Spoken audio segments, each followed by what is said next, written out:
नमस्ते। मैं बलजीत सिंह आप सभी दर्शकों का स्वागत करता हूं हमारे इस कार्यक्रम में। हमारे साथ हैं महान ज्योतिषाचार्य विश्वविख्यात आदरणीय पूज्य श्री योगेश कुमार मिश्रा जी। हर बार की तरह इस बार एक नया विषय लेकर हम आपके सामने उपस्थित हैं और आज का विषय है ज्योतिष, जिसको लेकर बहुत सारी आज भी लोगों में कोई एक पक्ष है जो कहता है कि ज्योतिष सटीक है, एक व्यक्ति कहता है नहीं है, हम ज्योतिष को नहीं मानते हैं। जो पिछले अंग्रेजी काल में जो एक लोगों के अंदर ये भाव पैदा कर दिया गया, जो हमारी प्राचीन विद्या रही ज्योतिष, उसको नकार दिया गया। आज उसी के विषय में जानेंगे गुरुजी से। गुरुजी बहुत बहुत स्वागत है आपका। गुरुजी आज ये लोगों को बताएं कि आखिर ज्योतिष है क्या। सबसे पहले तो यही लोगों का मार्ग आप एक दिखाएं कि और प्रकाश डालें कि ज्योतिष है क्या वस्तु। देखिए, ज्योतिष शब्द जो है ये अपने आप में ही बताता है कि ज्योति ईश्वर द्वारा प्रदत्त की गई वह ज्योति जिसके द्वारा आप भविष्य को देख सकें। जैसे अंधकार में कोई वस्तु पड़ी हुई है, आप उसको नहीं ढूंढ पाते हैं तो आप क्या करते हैं, टॉर्च जला लेते हैं, लाइटर जला लेते हैं, या लालटेन जला लेते हैं, या बल्ब जला लेते हैं, कुछ भी कर लेते हैं। कुल मिलाकर के एक प्रकाश की व्यवस्था करते हैं जिससे आपको अंधकार में पड़ी हुई चीज़ दिखाई दे जाती है। उसी तरह ज्योतिष ईश्वर द्वारा एक दी गई ऐसी विधा है, ऐसी विद्या है जिसका वेदों में भी वर्णन मिलता है। इस विद्या के द्वारा आप जब अपने अंधकारमय भविष्य में अपने भविष्य का मार्ग ढूंढ लेते हैं, अपना लक्ष्य ढूंढ लेते हैं और उस लक्ष्य की तरफ व्यवस्थित तरीके से बढ़ने लगते हैं, मार्ग में आने वाले अवरोधों को आप समाप्त कर देते हैं। तो यही ज्योतिष की भूमिका है और ज्योतिष का यही महत्व है।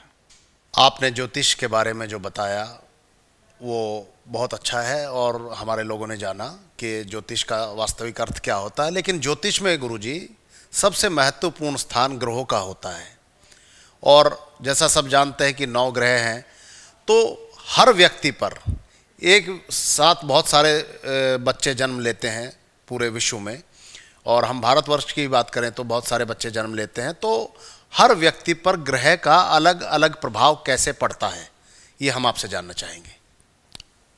इसको समझने के लिए आप यूँ मानिए कि एक जंगल में हजारों तरह के पौधे होते हैं। वहाँ पर करेला का भी पौधा है, लौकी का भी पौधा है, नीम का भी पेड़ है, आम का भी पेड़ है, गुलाब का भी पेड़ है, गेंदे का भी पेड़ है, सब कुछ है। लेकिन इसके बाद वही एक सूर्य अपनी उष्मा देता है, वही एक चंद्रमा अपनी शीतलता देता है, वही एक मेघ पानी देता है और वही एक वायु सबको स्पर्श करती है। लेकिन इसके बाद भी सभी वृक्ष अपने गुणधर्म के अनुसार विकसित होते हैं और कोई भी वृक्ष किसी दूसरे वृक्ष के गुणधर्म को नहीं अपनाता है, जबकि उन सबको ऊर्जा देने वाला जो स्रोत है वो एक ही है। इसी तरह 9 ग्रह हमारे ऊपर जब अपनी ऊर्जा का प्रभाव डालते हैं तो हम 9 ग्रह की ऊर्जा से अपने गुणधर्म के अनुसार अपने को विकसित करते हैं। इसके लिए एक ही सूर्य किसी के लिए लाभप्रद होता है, किसी के लिए नुकसानप्रद होता है, किसी की कुंडली के किसी भाव में लाभ दे रहा है, किसी में नुकसान दे रहा है। उसका कारण यही होता है कि वह किस एंगल से, किस आयाम से व्यक्ति के ऊपर अपनी ऊर्जा का संचार कर रहा है। उस आयाम, उस एंगल का जो लेखा जोखा होता है वह हमारी लग्न पत्रिका है, नौमांश पत्रिका है, चंद्र कुंडली है, सूर्य कुंडली है। इसके अंदर से देखा जाता है, आंका जाता है और उसके द्वारा उस सूर्य की जो आयाम है और उसके साथ में अन्य ग्रहों की जो ऊर्जा प्राप्त करने का आयाम है, उससे हम अनुमान लगाते हैं कि यह भविष्य में इस तरह से होगा, इस तरह से करेगा, ये इसको सुख मिलेगा या ये इसको दुख मिलेगा। गुरुजी, जो मेरा अगला प्रश्न है वो ये है कि ग्रह, जो आपने बात की कि किसी भाव में अलग में बैठा होता है तो सुख देता है, कहीं वो वही ग्रह दूसरे भाव में होता है तो किसी व्यक्ति को दुख देता है। तो मेरा मूल प्रश्न ये है आपसे कि जो नकारात्मक कोई ग्रह है और अमुक व्यक्ति को वो नकारात्मक फल प्रदान करता है, तो उस नकारात्मकता को कैसे समाप्त किया जा सकता है उस एक खास ग्रह की? इसका सीधा सा जवाब ये दिया जा सकता है कि जब वह ऊर्जा ग्रह उस व्यक्ति को दे रही है तो उस व्यक्ति के शरीर में एक विशेष तरह के रासायनिक परिवर्तन की प्रक्रिया हो रही है।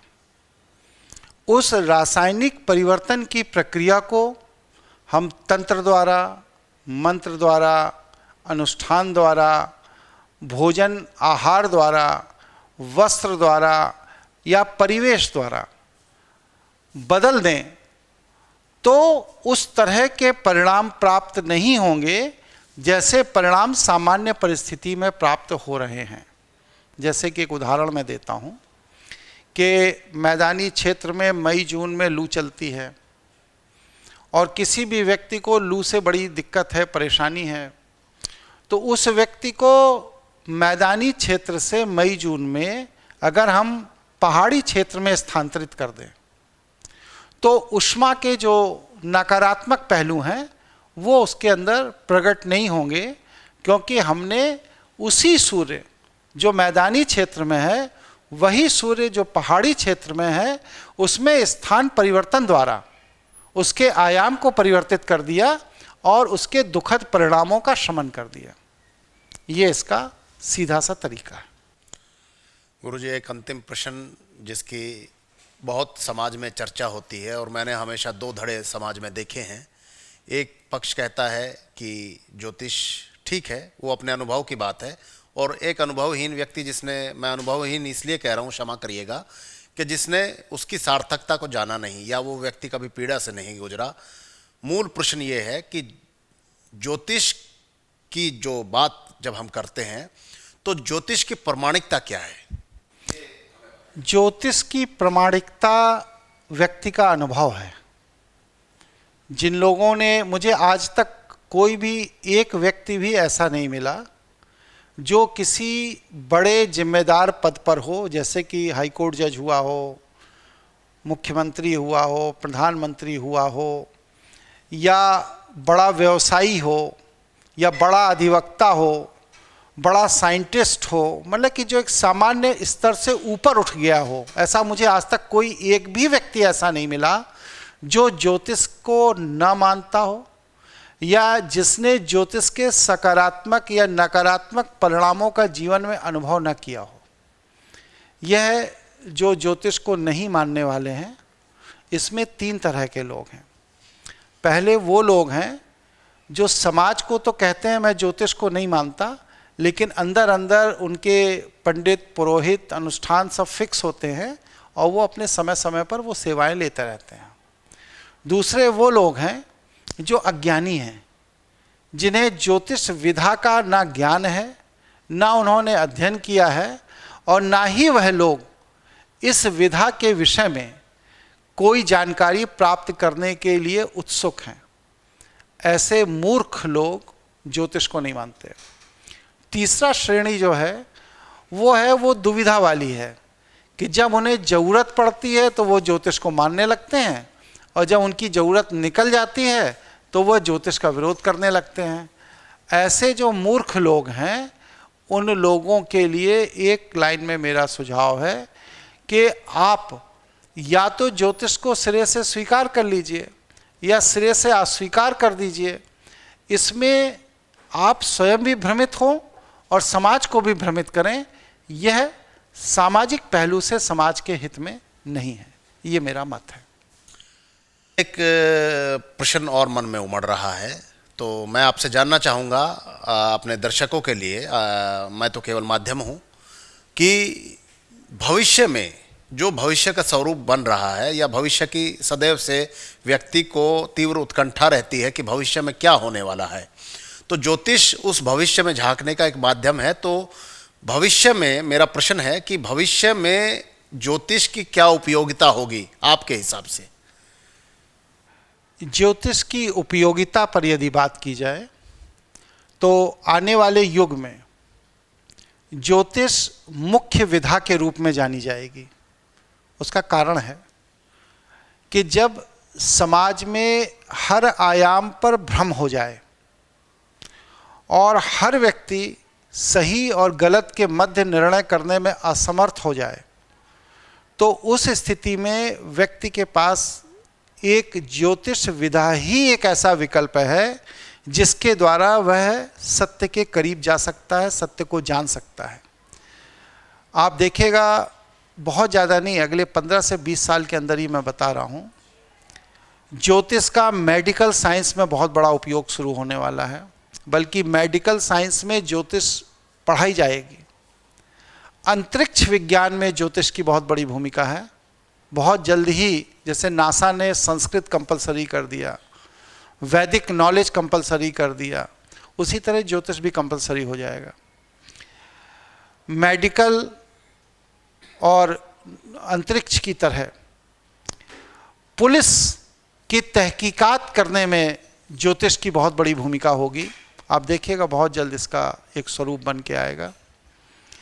और जीवन के किसी भी आयाम, किसी भी पहलू को आप देखेंगे, न्यायपालिका में बहुत जल्द आप देखेंगे अगले 20 वर्ष के अंदर ही ज्योतिष की एक विधा पढ़ाई जाएगी जो न्याय देने में न्यायमूर्तियों के लिए सहायक होगी।